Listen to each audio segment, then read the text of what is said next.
Friends, our last class was on the topic a Hindu male dying interstate. Students, Hindu succession act 1956 जो है वो हमारा चल रहा है.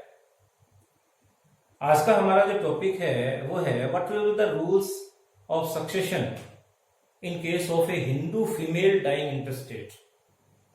एक हिंदू औरत मर जाती है बिना वसीयत किए हुए, तो उसकी प्रॉपर्टी उसके लीगल एयर्स में किस तरह से डिवाइड होगी. आज का हमारा ये क्वेश्चन है. तो देखिए बच्चों, यहाँ पे सेक्शन 15 जो है उसके अंदर आपको डिफरेंट क्लासेस कैटेगरीज दी हुई है. जैसे हिंदू मेल के मामले में हमने देखा था क्लास फर्स्ट, फिर क्लास सेकंड, फिर एग्नेट्स, फिर कोगनेट्स, और उसके बाद में अगर कुछ नहीं है तो स्टेट गवर्नमेंट. यहां पे आप देखिएगा, यहां पे सेक्शन 15 के अंदर हमें क्या बताया हुआ है कि अगर कोई हिंदू फीमेल डेथ हो जाती है बिना वसीयत के, तो ऐसी सिचुएशन में सबसे पहले उसकी प्रॉपर्टी, ये जो क्लास फर्स्ट है आपकी, ठीक है, कैटेगरी के हिसाब से इनमें जाएगी. तो आप देखिएगा इनके अंदर कौन है, फादर है, सन है, डॉटर है, और उसके सन और डॉटर के जो आगे बच्चे हैं वो है, उसको समझेंगे हम अच्छे से. दूसरी कैटेगरी है एयर्स ऑफ द हस्बैंड. इसका मतलब ये हुआ कि यहाँ पे हम जिस हस्बैंड की बात कर रहे हैं, अगर इनमें से कोई भी नहीं है तो एयर्स ऑफ द हस्बैंड. बड़ी सिंपल सी बात है. फिर अगर मान लीजिए उसकी एयर्स ऑफ द हस्बैंड नहीं है, अब एयर्स ऑफ द हस्बैंड का मतलब क्या हुआ, वो जो हमने हिंदू मेल डाइंग इंटरस्टेट पढ़ा था, क्लास फर्स्ट, क्लास सेकंड, वो सारी की सारी बातें आपकी यहाँ काम आ जाएगी. और अगर मान लो उसके हस्बैंड के भी कोई लीगल एयर नहीं है, तो अब यहाँ पर प्रॉपर्टी जो है वो गवर्नमेंट के पास नहीं जाएगी. ऐसे सिचुएशन में प्रॉपर्टी आ जाएगी जो लेडी मरी है उसी के पेरेंट्स को, यानी कि मदर और फादर को. मान लीजिए ये भी नहीं है, तो ऐसी सिचुएशन में प्रॉपर्टी चली जाएगी इसके जो फादर है उसके लीगल एयर्स को. तो फिर आपको वही सारे के सारे क्लास फर्स्ट, क्लास सेकंड किसके हिसाब से, इसके फादर के हिसाब से. और अगर मान लीजिए कि फादर के लीगल एयर्स भी नहीं मिलते हैं, तो ऐसी सिचुएशन में किसको चली जाएगी, उसकी जो मदर के लीगल एयर्स है उनको चली जाएगी. और अगर मान लो मदर के भी कोई लीगल एयर्स नहीं है, तो ऑब्वियस सी बात है फिर आपका वो सेक्शन 29 जो है एससीएट का, कि भाई प्रॉपर्टी गवर्नमेंट के पास चली जाएगी. तो ये बच्चों कुछ कैटेगरीज आपको सेक्शन 15 में बताई हुई है. अगर अपन सेक्शन 15 की कैटेगरीज को देखें तो ये आंसर बहुत ही सिंपल सा आपको दिखाई दे रहा है. लेकिन जब आप सेक्शन 16 पढ़ोगे और 15 के बाद उसकी एक्सप्लेनेशन आप जब देखोगे तो 15-2, तो फिर आपको एक एक लाइन बारी बारी बारी बारी पढ़नी पड़ेगी कि इसके अंदर बहुत सारी ऐसी बातें हैं जो आपको खाली इस चार्ट से क्लियर नहीं होगी. समझिएगा, अपने 1 बाय 1 चलते हैं. हमारे यहाँ पे क्वेश्चन ये है कि एक हिंदू फीमेल की डेथ हो रही है. ये मैंने आपको लास्ट टाइम भी बताया था कि जिस पर्सन की डेथ हो रही है उसकी मैरिज अगर हिंदू मैरिज एक्ट 1955 में आती है तो आपका हिंदू सक्सेशन एक्ट 1956 एप्लीकेबल होगा. और अगर उसकी मैरिज हिंदू मैरिज एक्ट में नहीं, स्पेशल मैरिज एक्ट में आती है, तो फिर आपका इंडियन सक्सेशन एक्ट अप्लाई होगा. ये आप बात याद रखिएगा.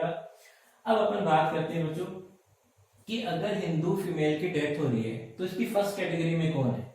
इसकी फर्स्ट कैटेगरी के अंदर है इसका हस्बैंड, सन और डॉटर. मान लीजिए कि ये कोई प्रॉपर्टी छोड़ के जा रही है, तो अपन मान लेते हैं ये 3 हेड मान लेते हैं. ये 3 हेड है. ये एफ का मतलब फीमेल, इसकी डेथ हो गई है. यहाँ पे एफ का मतलब फादर नहीं है, एफ का मतलब फीमेल, इसकी डेथ हो गई है. अपन इसको पी मान लेते हैं ताकि पर्सन आपको क्लियर हो जाए. तो इस पर्सन की जो फीमेल है इसके पीछे अपनी ये क्या छोड़ के जा रही है, हस्बैंड, सन और डॉटर. अब देखिएगा यहाँ पे हस्बैंड का मतलब क्या है. मान लेते हैं कि ये जो पर्सन है, यानी कि ये जो लेडी है, इसने 2 शादियां की हैं. एक हो गया H1 और एक हो गया H2. H1 से डाइवोर्स लेके इसने H2 से शादी की. H1 और इन दोनों के जो है वो मान लीजिए 2 बच्चे हैं, A और B. अब इधर H2 की शादी से भी 2 बच्चे हैं, मान लीजिए C और D. तो यहां पे 4 बच्चे हो गए. लेकिन हस्बैंड का मतलब एग्जिस्टिंग. अब एग्जिस्टिंग हस्बैंड कौन है, तो इससे तो इसका डाइवोर्स हो गया. डाइवोर्स हो गया है या इसकी डेथ हो गई है. एग्जिस्टिंग हस्बैंड H2 है ना, तो इसमें आपका H2 काउंट हो जाएगा, लेकिन बच्चे सारे काउंट हो गए. अब आप दूसरी सिचुएशन देखिएगा। दूसरी सिचुएशन हमारे सामने ये है कि मान लीजिए ये जो लेडी है इसकी शादी होती है H1 से। इस H1 की शादी से इसके दो बच्चे हुए A और B। अब ये इसको छोड़ के विदाउट एनी डाइवोर्स किसी H2 के साथ रह रही है। आप ये समझ लीजिएगा कि लिविंग रिलेशन में है, डाइवोर्स तो हुआ नहीं, कुछ दूसरी शादी कैसे करेगी। मान लेते हैं कि लिविंग रिलेशन में है और इस लिविंग रिलेशन से भी इसके दो बच्चे हैं C और D। अब क्वेश्चन अराइज होता है यहां पे प्रॉपर्टी कैसे जाएगी। तो देखिएगा हस्बैंड का मतलब एग्जिस्टिंग हस्बैंड, तो अभी ये जिंदा है, अगर ये मर गया तो कोई प्रॉब्लम ही नहीं है, लेकिन ये जिंदा है तो हस्बैंड यही माना जाएगा क्योंकि इसके साथ तो इसकी शादी हुई नहीं। ये जिंदा है या मरा हुआ है जैसे भी है, हस्बैंड ये है, ये हस्बैंड नहीं है। अब अगर ये जिंदा है तो 1 2 3 4 5 इस प्रॉपर्टी के 5 हिस्से हो जाएंगे। अगर ये भी मरा हुआ है तो इन चारों को ही, इन बच्चों को प्रॉपर्टी मिलेगी, इस H2 को प्रॉपर्टी नहीं मिलेगी क्योंकि ये हस्बैंड की डेफिनेशन में नहीं आता। अब एक तीसरी सिचुएशन आप देखिए। तीसरी सिचुएशन ये है बच्चों कि यहाँ पे इस P की डेथ के बाद इसने एक तो H1 से शादी की, इससे इसके दो बच्चे हुए A और B, फिर इसने H2 से शादी की। ये H2 जो है ऑलरेडी मान लीजिए X और Y का फादर था, ऑलरेडी X और Y का फादर था। अब क्या होता है, इसकी डेथ हो जाती है तो प्रॉपर्टी किसको मिलेगी। ये हस्बैंड ऑलरेडी इसकी डेथ हो चुकी है या इसने इसको डाइवोर्स दे दिया है तो इसको तो आप काट दो। अब रह गया H2। H2 के साथ इसकी शादी हुई है लेकिन H2 से इस फीमेल का कोई बच्चा नहीं था। ऑलरेडी H2 के दो बच्चे हैं ऑलरेडी, तो ये दो बच्चे इसके क्या माने जाएंगे। देखो पहले वाला जो इसमें मैंने बताया था वो लिविंग रिलेशन में थी तो मैरिज की कंसेप्ट तो थी नहीं, तो बच्चे आपके लेजिटिमेट हो गए। लेकिन हिंदू मैरिज एक्ट के हिसाब से कोई बच्चा इलेजिटिमेट नहीं तो वहां तो वो बच्चे काउंट हो गए। लेकिन यहाँ पे इन बच्चों का और इस लेडी का जो रिलेशन है वो क्या है, ये इनकी स्टेप मदर है। तो ये ध्यान रखिएगा कि इस सारी रामायण में स्टेप मदर इंक्लूड, ये स्टेप चिल्ड्रन इंक्लूड नहीं है। इसका मतलब अब ये सारी सारी प्रॉपर्टी अगर H2 जिंदा है तो इसका हस्बैंड है, इसको मिलेगी और इन दोनों में को मिलेगी, इन बच्चों को नहीं मिलेगी। हाँ कल को ये मर जाता है इसका जो हिस्सा है वो इनमें चला जाएगा क्योंकि वो तो अब H2 का हो चुके हैं। अगर यहाँ पे H2 भी नहीं है और इसके वो दो बच्चे जो पहले से थे वो भी नहीं है तो इसके खुद के जो पहले के बच्चे हैं भी उन्हीं को प्रॉपर्टी मिलेगी। ये आपका क्लास जो फर्स्ट कैटेगरी है उसके अंदर आपके ये बताया गया। मान लीजिए कि यहाँ पे सन भी नहीं है, यहाँ पे डॉटर भी नहीं है, तो ऐसी सिचुएशन में उनके जो बच्चे हैं उनको मिलेगी। और यहां पर भी ये ध्यान रखना कि यहां पे जैसे मान लीजिए कि ये S है, इसने जो शादी की है उससे दो बच्चे हुए, एक सन और एक डॉटर। अगर इसके कोई लिविंग रिलेशन है या मान लीजिए कि इसकी कोई नाजायज कोई इलीगल कोई इसके इश्यूज हैं, बच्चे हैं, तो वो भी आपके इसमें इंक्लूड नहीं होंगे क्योंकि प्रॉपर्टी अब फादर से नहीं मिल रही, प्रॉपर्टी ऊपर से आ रही है। तो इसका मतलब ये हुआ कि ये जो लेडी जिसकी डेथ हो रही है ये इसका जो दूसरा हस्बैंड है उसके खुद के बच्चे हैं जो इसके नहीं है, तो भी इसकी प्रॉपर्टी जो है उन बच्चों को नहीं मिलेगी। इसके बाद में इसके जो सन और डॉटर है उनके अगर कोई इलेजिटिमेट बच्चे हैं तो भी प्रॉपर्टी उनको नहीं जाएगी। और अगर इसके सन या डॉटर में आगे कोई स्टेप मदर पाल रहे हो, उनके आगे स्टेप मदर है, तो भी आपके इसमें इंक्लूड नहीं है। तो दोबारा समझ लीजिएगा, यहाँ पे मैं आपको फिर एग्जांपल देके बता रहा हूं भी। जैसे मान लीजिए ये जो लेडी है आपकी P, इसका ये सन है, इस सन ने दो शादियां की W1 और W2। दूसरी शादी आपकी वॉइड है, मतलब इस सन की जो है वो वॉइड है। यहां से अगर कोई बच्चा क्रिएट हो रहा है तो उसको प्रॉपर्टी नहीं मिलेगी, सिर्फ W1 के जो बच्चे हैं W1 और S के, इन बच्चों को प्रॉपर्टी मिलेगी। इसी तरह से मान लीजिए कि इस लड़के की शादी किसी ऐसी लड़की से होती है जिसके ऑलरेडी बच्चे हैं, तो वो बच्चे भी आपके इसमें इंक्लूड नहीं होंगे। तो ये थोड़ा सा आप ढंग से समझ लीजिएगा कि यहाँ पे बच्चों का मतलब खुद के बच्चे तो भले लेजिटिमेट और इलेजिटिमेट दोनों काउंट हो जाएंगे, सिर्फ स्टेप सन या स्टेप डॉटर काउंट नहीं होगी। लेकिन अगर अपन आगे ग्रांड सन ग्रांड डॉटर की बात करें तो वहां पे नेचुरल या अडॉप्टेड, क्योंकि अडॉप्टेड को नेचुरली मानते हैं, बस वही काउंट होंगे। आगे अगर कोई इलेजिटिमेट है या उनके भी आगे स्टेप सन या डॉटर है वो आपके इसमें काउंट नहीं होंगे। ये आपके इस पार्ट फर्स्ट की सारी रामायण है। अब आते हैं, मान लीजिए कि इसके अंदर कोई भी जिंदा नहीं है, फादर भी नहीं है, सन भी नहीं है, डॉटर भी नहीं है, और सन और डॉटर के आगे जो बच्चे हैं वो भी नहीं है। तो ऐसी सिचुएशन में प्रॉपर्टी कहां जाएगी? अब यहां आके आपको ये जो बात मैं आपको बता रहा हूं, इस बात को कम से कम आपको 10 बार पढ़ना पड़ेगा। यहां पे ये कहा है कि अब जो इसकी प्रॉपर्टी है ना, उस प्रॉपर्टी का नेचर देखो, प्रॉपर्टी कैसी है। तो यहां पर लेडी की प्रॉपर्टी को 2 पार्ट में डिवाइड कर दिया। अगर इनमें से कोई जिंदा है फिर कोई नेचर नहीं देखना, फिर तो ये देखना है ये लेडी मरी है और ये इसकी प्रॉपर्टी है। लेकिन अगर इनमें से कोई नहीं है तो फिर रामायण हो जाएगी भाई। क्या? अगर इसकी प्रॉपर्टी, यहां प्रॉपर्टी को 2 पार्ट में डिवाइड कर लेते हैं बच्चों, एक सेल्फ एक्वायर्ड प्रॉपर्टी और एक स्त्री धन। तो at the time of marriage इस लेडी को अगर कोई प्रॉपर्टी अपने मां बाप से मिली है, अपने मां बाप से, ना कि अपने पति से या ससुर से, तो वो प्रॉपर्टी स्त्री धन में काउंट हो जाएगी इसकी। अगर इनमें से कोई नहीं है और वो स्त्री धन है तो बच्चों ऐसी सिचुएशन में प्रॉपर्टी सारी की सारी किस में चली जाएगी? Father of heirs of father, यानी कि इसकी ये जो लेडी है इसके लीगल एयर्स में चली जाएगी प्रॉपर्टी। ये ध्यान रखिएगा। दूसरा, अगर वो इसकी सेल्फ एक्वायर्ड प्रॉपर्टी है, इसकी खुद की कमाई हुई प्रॉपर्टी है, इसके खुद के सोर्सेज से क्रिएटेड है, तो फिर वो किसके पति तो है ही नहीं, किसमें चली जाएगी? इसके पति के उत्तराधिकारी में चली जाएगी। अब यहां पे आपके मन में एक क्वेश्चन आएगा कि मान लो कि इसका कोई स्टेप सन है, तो वो स्टेप सन यहां से इससे प्रॉपर्टी तो नहीं ले सकता, पर जो इसके लीगल, इसके हस्बैंड के जो लीगल एयर्स हैं उनसे तो ले सकता है ना। तो इसका मतलब वो चीजें सारी की सारी आपकी यहां पे आ जाएंगी। तो दोबारा फिर आप इस बात को समझ लीजिएगा कि इनमें से कोई नहीं है। अगर इनमें से कोई है तो ऑब्वियसली सारी प्रॉपर्टी वो ले जाएगा।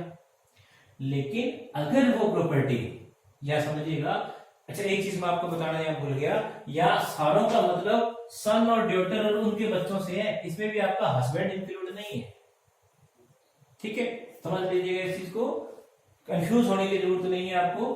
भाई पहले तो अपन एक छोटी सी बात मान के चलते हैं, इनमें से कोई नहीं है, तो हम ये देख लेते हैं कि प्रॉपर्टी का नेचर क्या है। अगर वो सेल्फ एक्वायर्ड है तो आपके लीगल एयर्स और हस्बैंड आ जाएगी, क्योंकि अगर हस्बैंड जिंदा है तो सारा उसको मिल जाएगा। अगर वो भी जिंदा नहीं है तो उसके उत्तराधिकारी को देखा जाएगा।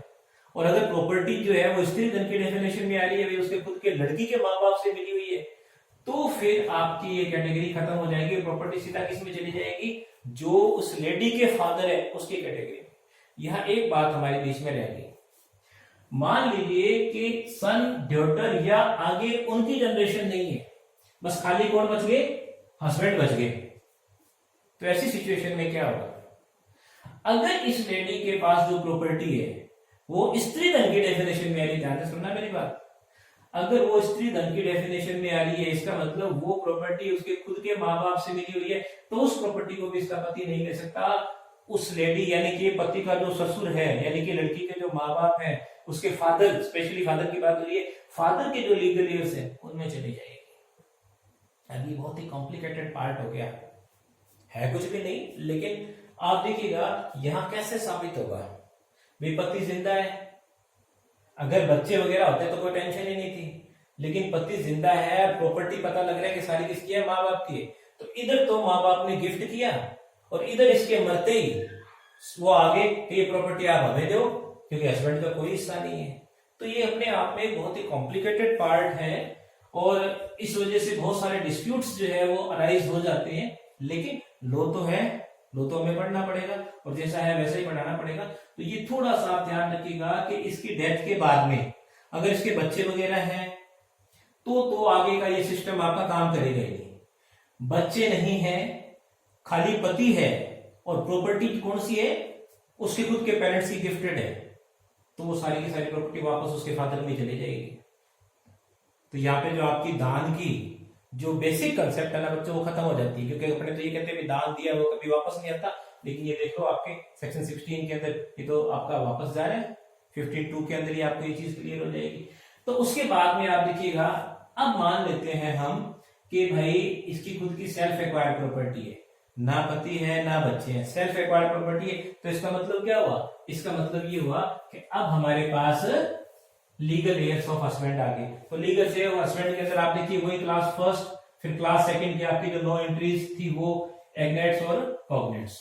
अब एक बार क्लास फर्स्ट को और ध्यान से देखो, क्लास फर्स्ट क्या कह रही है। क्लास फर्स्ट में आप याद करो क्या क्या था, ये पर्सन, इसके बाद में इसकी मदर, इसकी वाइफ, इसका सन, इसकी डॉटर, फिर सन और डॉटर, फिर सन और डॉटर, है ना, फिर इसके बाद में इसकी भी डब्ल्यू, फिर यहाँ पे इसका सन और इसकी डॉटर और इसकी भी डब्ल्यू, यहाँ पे इसकी डॉटर और इसका, हाँ इसकी भी खाली डॉटर और इसका सन और डॉटर, ये 16 लोग हैं ये आपके। लेकिन आप देखो अगर ये सन या डॉटर होते तो काम यही खत्म हो जाता, उसके आगे जो बच्चे हैं वो होते तो भी काम खत्म यही हो जाता। तो इसका मतलब ये हुआ बच्चों कि ये जो लोग हैं भाई ये तो खुद ही है ऑलरेडी जो मरी है, ध्यान से देखो ये तो खुद ही है, तो एक तो ये माइनस होगी।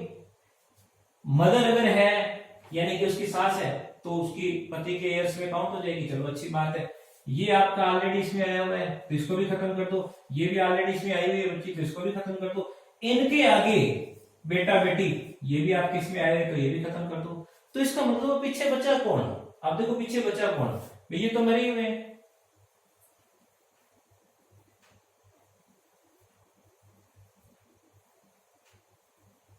ये देखो ये तो मरे हुए हैं, तो पीछे बचा कौन, यानी कि ये जो आदमी है इसकी माँ, अच्छा प्रॉपर्टी किससे आ रही है, ये जो मदर इसका मतलब इसकी बहू से आ रही है, तो ये सास को प्रॉपर्टी मिल जाएगी। तो एक बार एक क्वेश्चन आया था कि क्या सास को भी अपनी बहू की प्रॉपर्टी में से हिस्सा मिल सकता है क्या, तो ये मिल रहा है। और अगर मान लो इस आदमी की दूसरी शादी की हुई है तो ऐसी सिचुएशन के अंदर वो भी इसकी उत्तराधिकारी मानी जाएगी ना, शादी का मतलब शादी समझिएगा, क्योंकि प्रॉपर्टी का कोई डिस्प्यूट चल रहा है किसी तरह से इन बिटवीन इसकी शादी हो जाती है, वो वैलिड है ये समझिएगा। तो ऐसी सिचुएशन के अंदर वो भी इसकी लीगल एरिया तो काउंट हो जाएगी, लेकिन अपन मान लेते हैं कि अभी कोई नहीं है, तो मदर होगी, सन और डॉटर इसकी ऑलरेडी यहाँ काउंट है, वो होते तो यहाँ तक आने की जरूरत ही नहीं थी, उनके बच्चे भी होते तो यहाँ तक आने की जरूरत नहीं थी। लेकिन अब देखो ये जो सन यहाँ पे था उसकी वाइफ को यहाँ पे हमने इंक्लूड नहीं किया, वो अब आपकी यहाँ आके इंक्लूड हो गई, तो ये आपकी वाइफ होगी। उसके बाद में फिर आगे के ये सारे के सारे बच्चे जो है वो आपके इसमें इंक्लूड नहीं है तो लीगल एयर्स में आ जाएंगे। फिर ये भी नहीं है तो फिर आपके आगे क्लास सेकंड के अंदर वो एंट्रीज है वो सारी की सारी जो हमने पहले पढ़ी थी वही आपकी काउंट हो जाएंगे। फिर एग्नेट्स सोगनेट्स ही चलता रहेगा। मान लो कुछ नहीं है तो जो लेडी है उसके मदर और फादर पे चली जाएगी, और फिर भी कुछ नहीं है तो अब यहाँ पर ये ध्यान रखिएगा सेल्फ एक्वायर्ड प्रॉपर्टी है, सेल्फ एक्वायर्ड प्रॉपर्टी है, अगर कुछ नहीं है तो फिर आपकी ये कैटेगरी आएगी, और ये भी नहीं है तो उसकी सेल्फ एक्वायर्ड प्रॉपर्टी खुद उसके माँ बाप के पास जा सकती है, और माँ बाप भी नहीं है तो फादर के एयर्स, और अगर फादर के एयर्स भी नहीं है तो मदर के एयर्स। लेकिन अगर सेल्फ एक्वायर्ड प्रॉपर्टी नहीं है, स्त्री धन है, उसको गिफ्टेड है जो at the time of marriage उसके पेरेंट्स ने दिया लड़की के, तो वहां पे अगर ये कैटेगरी नहीं है तो ये पूरा का पूरा बीच में आप खत्म कर दो, सीधा आपकी कैटेगरी यहां से चालू हो जाएगी फादर और मदर के लीगल एयर्स से। तो ये बच्चों आपका एक इतना मुश्किल भी नहीं था क्वेश्चन, इसमें जनरली जुडिशरी में भी मैंने देखा है कम ही आए हैं, हिंदू मेल के जो है वो क्वेश्चन आपके ज्यादा आते हैं, ये अपने आप में ही कॉम्प्लिकेटेड है। लेकिन अगर जैसे मेरे पास जो बुक है पारस दीवान सर की, उसमें बड़ा अच्छा उन्होंने एग्जांपल्स देके समझा रखा है, तो अगर हम इलस्ट्रेशंस देख के अगर इस क्वेश्चन को करेंगे ना तो हमारे लिए थोड़ा सा इजी हो जाएगा। अब इससे रिलेटेड मैं कुछ क्वेश्चंस हैं वो आपको पढ़ के बता रहा हूं।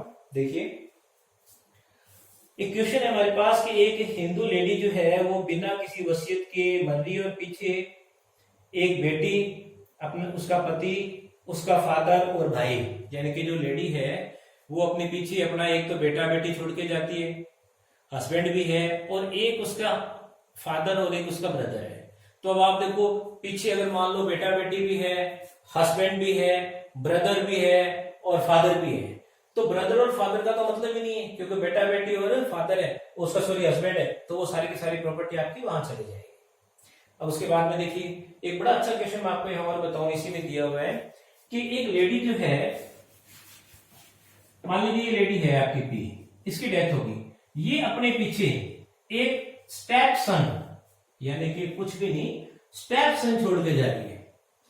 इसके अलावा इसका खुद के फादर, खुद की मदर और खुद के इसके जो है वो ब्रदर और सिस्टर, ये छोड़ के जा रही है। तो स्टेप सन और प्रॉपर्टी सारी इसकी सेल्फ एक्वायर्ड है, ये ध्यान रखना, इसकी खुद की कमाई हुई प्रॉपर्टी है, भाई कोई जॉब करती थी बेचारी। तो यहां पर आप देखिएगा, तो ऐसी सिचुएशन के अंदर अगर सेल्फ एक्वायर्ड प्रॉपर्टी है, खुद के बेटे बेटी है नहीं, पति है नहीं, और इसका जो पति मान लीजिए कोई दूसरा पति, उसका कोई बेटा है जो स्टेप सन है, वो आपका लीगल एयर्स में आ जाएगा, तो सारी की सारी प्रॉपर्टी इसके स्टेप सन को मिल जाएगी। क्यों? क्योंकि सेल्फ एक्वायर्ड प्रॉपर्टी है, इसके खुद के फादर मदर या ब्रदर सिस्टर तक तो वहां लास्ट में जाएगी, स्टेप सन आपका इसके लीगल एयर्स में ही आ जाएगा। ये क्वेश्चन और देखिएगा इसके अंदर, एक क्वेश्चन इसमें है, एक स्त्री अपने पिता से प्रॉपर्टी लेती है at the time of marriage, और वह पति, माता, सौतेला पुत्र, अच्छा ये मैंने आपको करवा दिया, बिल्कुल यही क्वेश्चन था कि काफी लोगों को छोड़ के गई है वो, यानी कि ज्यादातर जो उसकी फैमिली के मेंबर्स थे उसके अंदर उसके खुद के, मतलब जो पीहर में जो आते हैं उसके मदर, फादर, ब्रदर, सिस्टर सारे वो थे, और एक जो है उसका स्टेप सन भी था, तो ऑब्वियसली सारी सारी प्रॉपर्टी किसको चली जाएगी? स्टेप सन को चली जाएगी। ये एक बड़ा लीगल लेटर है। एक क्वेश्चन जो है वो एक बच्चे ने पूछा, जो अपना लास्ट क्लास थी उससे रिलेटेड था, कि सर आपने जो वाइफ का बताया था क्लास फर्स्ट के अंदर, अगर एक से ज्यादा वाइफ हो, तो बच्चों एक से ज्यादा वाइफ की जो कंसेप्ट है उसका वाइफ वर्ड आ गया ना, इसका मतलब ये हुआ कि आपका 18 मई 1955 को जो कानून लागू हुआ था, उससे पहले अगर किसी ने 2 शादियां की है तो वो तो वैलिड मानी जाएगी ना। तो वो अब अगर मान लो 1955 के बाद में अगर वो शादी कर रहा है दूसरी, तो वो तो वॉइड है। तो यहाँ पे वॉइड मैरिज की जो पत्नी है, जिस मतलब पत्नी वर्ड तो अपने को यूज ही नहीं करना चाहिए, वॉइड मैरिज के अंदर अगर उस लेडी जो है वो अगर प्रॉपर्टी का हिस्सा मांगना चाहे तो काउंट नहीं होगी, लेकिन बच्चे आपके काउंट हो जाएंगे। इसको अपन यूं समझ सकते हैं कि जैसे मान लीजिए कि एक पी जो है वो अपने पीछे W1 और W2 छोड़ के गया है, ठीक है। अब W1 के A और B 2 बच्चे हैं, W2 से उसके C और D 2 बच्चे हैं, लेकिन ये जो W2 है ना, इसके उसकी जो मैरिज थी वो क्या है? वॉइड है। तो इधर एक मदर भी है उसकी, तो ऐसे प्रॉपर्टी कैसे कितने होंगे? 1 2 3 4 5 6 1/6 1/6 1/6 1/6 1/6 1/6, ठीक है। लेकिन अगर ये W2 इसकी मैरिज 1955 18 मई 1955 से पहले की हुई है, तो ये जो 1/6 है ना, यही आपका इसमें चला जाएगा, तो इसको 112 मिल जाएगा, इसको 112 मिल जाएगा। लेकिन ये अगर शादी आपकी वॉइड है तो इसको कुछ नहीं मिलेगा, सिर्फ इसके बच्चों को मिलेगा। तो ये आप बच्चों क्वेश्चन थोड़ा सा ध्यान से पढ़ेगा, किसी भी तरह का कोई डाउट हो तो हम आगे डिस्कस करेंगे। नेक्स्ट क्लास में स्टार्ट करूंगा मुस्लिम लॉ की। और एक लुधियाना से सज्जन कुमार बच्चे, आपका मैसेज भी आया मुझे, आपने यूट्यूब पे भी डाला, लीगल हिस्ट्री के रिगार्डिंग मैंने एक पूरा टॉपिक तैयार किया है, उसके अंदर मैं आपको ब्रीफ में सारा सिलेबस समझा दूंगा। कोशिश करूंगा कि मैं अगले 1-2 दिनों के अंदर आपको ये करवा पाऊँ। Thank you students.